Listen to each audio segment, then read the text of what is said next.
I think that the real power behind this making sacred of these historically marginalized groups is not exactly empathy for those people. I think that's a bit of the smokescreen. I think the real power is that it justifies or makes good. It's a moral framework through which anyone can be considered a good person. So one of the things that we learn about from the Gospels is that every human being is engaged in a self-justification project. And this is what Jesus really came to save us from. And we're trying to figure out how can we be a good person.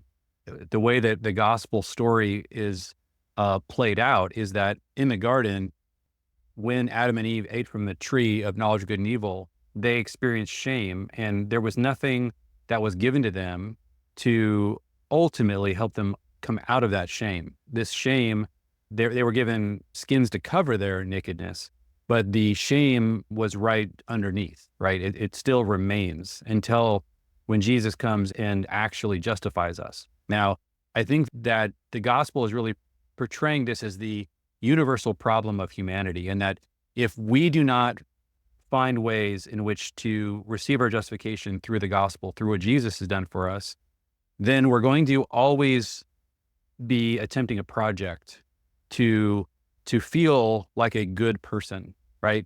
And those projects, whether they be, I'm good because I'm a part of this group, or I'm good because of my actions, every one of those projects, whatever they are, is going to corrupt your soul.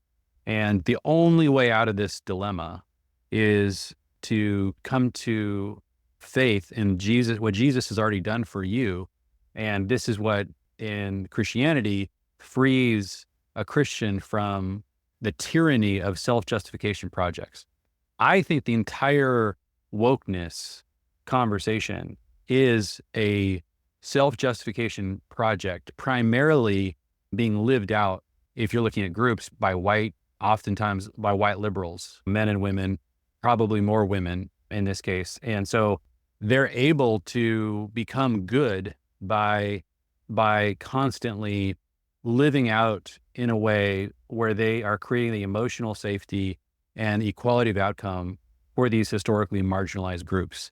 And I think it's really important to talk about that, because the empathy I think they're feeling primarily is for themselves, not for these groups. I think they're very concerned about their own goodness, and they can't find a way to be good. They've rejected Christianity. So you're basically adrift without a moral framework. And all of a sudden, a moral framework comes to you and is uplifted by the people as high status people around you, people that you respect their opinions, and you can be seen as a good person by your peers, by the people you respect, if you hold sacred and really live out the empathy, the emotion, create the emotional safety, and create equality for these historically marginalized groups. Does that make sense? Like, that's the project I think that we're seeing people engage in.